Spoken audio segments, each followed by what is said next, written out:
Gollum, an experiment in figure painting and light. This piece was my first real attempt at figure painting, and also my first proper use of an airbrush. Prompted on by someone in my modeling group, I wanted to step away from my usual miniature scenes and try something more focused on atmosphere, color, and character. The model is a resin 3D print of Gollum from The Lord of the Rings, produced by 3D Gizmo. Rather than painting him with the more natural skin tones often seen on collectible figures, I wanted to capture the way he appears in the films, pale, damp, and almost turquoise from the cold cave light surrounding him. The bright blue eyes were especially important to me, as they are one of the most striking parts of the character on screen. The figure arrived in 3 sections: the rock and ring base, the lower body, and the upper body.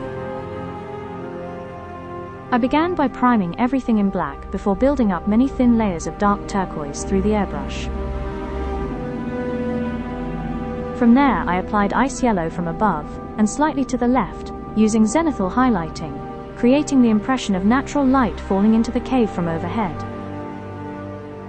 Thin translucent layers of skin tone were then sprayed over the top, allowing the cooler colors beneath to subtly show through the skin.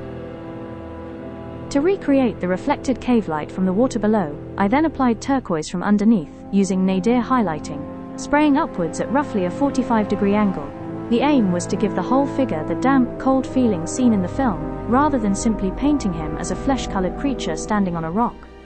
The base was painted separately using layered greys, turquoise tones, mossy greens, and gloss varnish to give the rocks a wet, cave-like finish. The ring was sprayed in gold and bronze, with the lettering carefully picked out by hand in red. Once the airbrush lighting was complete, the rest of the figure was finished with traditional brushwork: dirty fingernails and toenails, veins beneath the skin, liver spots, grime, and the worn Hessian loincloth. I paid particular attention to the backs of the hands and the small silver fish, trying to give them the look of something constantly damp and underground.